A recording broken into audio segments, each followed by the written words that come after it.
So, here are graphs of those inverse trigonometric functions. Let us look at the first one, which is sin inverse x here. So, if you look at from the y axis as if it is your horizontal one, then it is just your sin x curve is going this way, but that will not be a function because vertical line has to intersect at one point only. Here it will be many points if you take the repetitions, but it is not allowed there. We are just defining sin inverse from -1 1 to the codomain is -π/2 π/2. Of course, that becomes the range here, and there it is a function sin inverse x. So, its domain is -1 to 1, range is -π/2 to π/2 closed interval. That is how the curve looks like. Similarly, if we look at the cos inverse x, it is just a shift. So, the same pattern is shifted along y axis by π/2, you get here this way.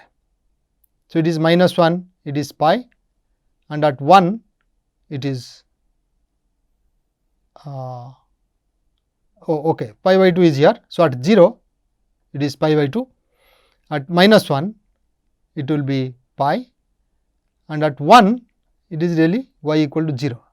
So, that is what cos inverse x looks like. Its range will be from 0 to pi and domain from -1 to 1. Okay. So, now look at tan inverse x. Again you would do the same trick, look at from y direction. So, it was looking like this tan. So, domain becomes the whole of real numbers now, and range becomes -π/2 to π/2. Look at secant inverse x, that comes from the cosine or even from the secant x if you take its graph. So, at y equal to π/2 it will not be defined, y equal to π/2 is never achieved with sec inverse x. So, domain is again excluding -1 to 1 open interval.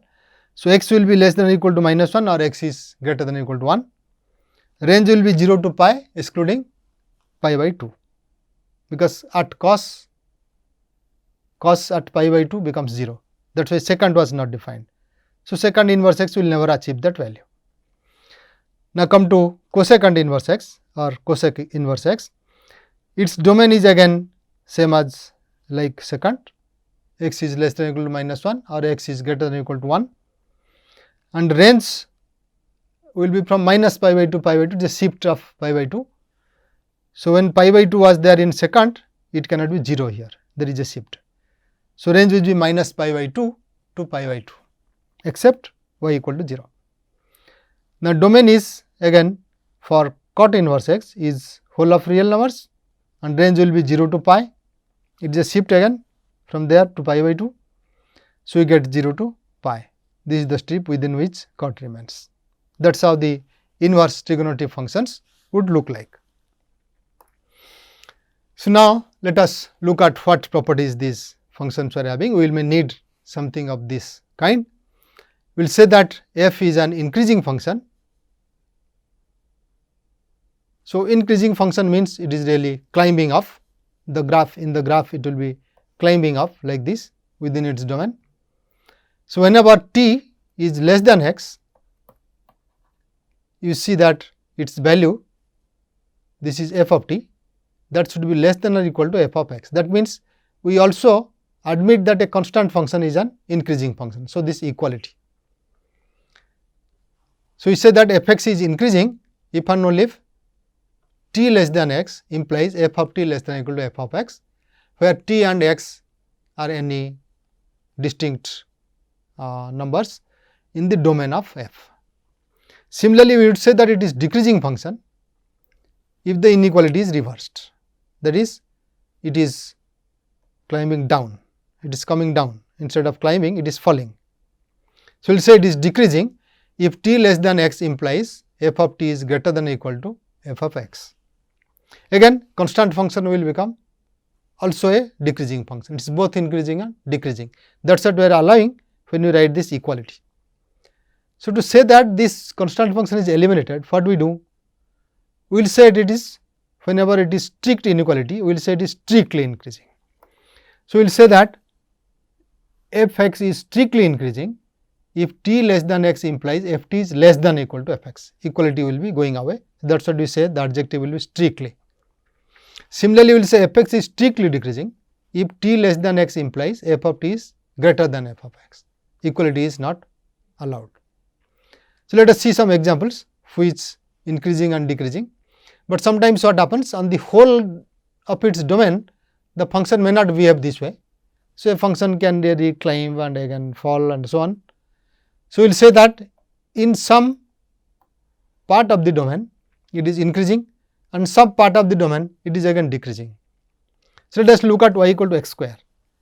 So, x square, say where it is increasing for all non-negative x, and it will be decreasing for all negative x. At 0, well, we can include both the sides. So, we say y equal to x square, it is increasing for 0 less than or equal to x, and it is decreasing for x less than or equal to 0. Let us look at y equal to x cubed. If you remember its graph, it says that it is only an increasing function, right, but it is never decreasing anywhere, and that is clear from the algebraically you can see it very easily. If t is less than x, then t cubed will be less than x cubed always. So, that is why it is increasing and it never decreases. Similarly, if you take y equal to x, it is increasing because t less than x implies t less than x. So, if you take y equal to 1 by x, 1 by will make it inequality changing. T less than x implies 1 by x is less than 1 by t, or 1 by t is bigger than 1 by x. So, it will be increasing, it will not be increasing anywhere, whereas y equal to x was increasing. So, that is why I say y equal to 1 by x increases nowhere, and it decreases where? Forget about 0, it is x less than 0, it decreases, and x bigger than 0 also it decreases, everywhere it decreases. At 0, of course, it is not defined, it is not in the domain. Now, if you look at y equal to 1 by x square, so what happens?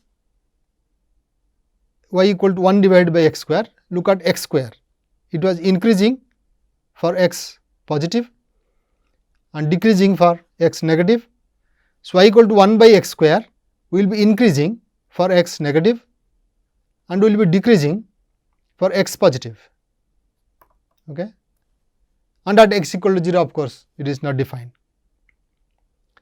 Now, if you look at y equal to square root of x, it is just like your x, but square root x is only defined for non-negative x. So, everywhere it is increasing in its domain. So, it say it is increasing for 0 less than or equal to x, x non-negative, and it decreases nowhere. If you take y equal to x to the power 2 by 3, so again it is similar to the earlier ones like x to the power say 3 or 1 by 3. So, it will be increasing for x non-negative x, and it is decreasing for negative. At 0, of course, we can include both because less than or equal to is satisfied there. So, for x y equal to x to the power 2 by 3, it is increasing for x positive and it is decreasing for x negative. So, this is how the notion of increasing and decreasing goes on. We will see why they will become useful later. Now, let us see how to solve some problems basing on these ideas. So, say we are asked to find out whether the following functions are even or odd. So, all that you have to do is substitute x equal to minus x in the formula and see what happens if it is given by a formula. So, here it is given f x equal to 1 divided by x square minus 1. So, if you substitute x equal to minus x, you would get the same function f x. So, it is even function.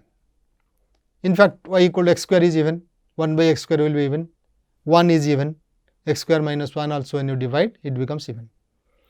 And what about this? G of x equal to x divided by x square minus 1. If you substitute x by minus x, you get g of minus x equal to minus x divided by x square minus 1, which is minus of g of x.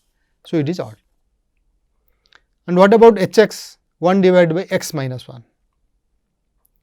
So, at x equal to 1, of course, it is not defined like earlier ones. So, we are not considering x equal to 1 there on the top also and here also. Here there will be a problem 1 divided by x minus 1. So, let us check h of minus x. So, that gives you 1 divided by minus x minus 1. So, it is neither h of x nor minus h of x. So, we can't say that it is even or odd. In fact, it is neither even nor odd. Anywhere you take, point to point it is becoming different. So, for example, you take h of minus t minus 2, which is minus 1 by 3, but h of 2 is 1. So, that gives a counter example that nothing may happen. Okay. So, look at the second problem. It asks us to find the symmetry of the following functions and find where it is decreasing and where it is increasing. What about this symmetry? We say that some function f is symmetric about y axis.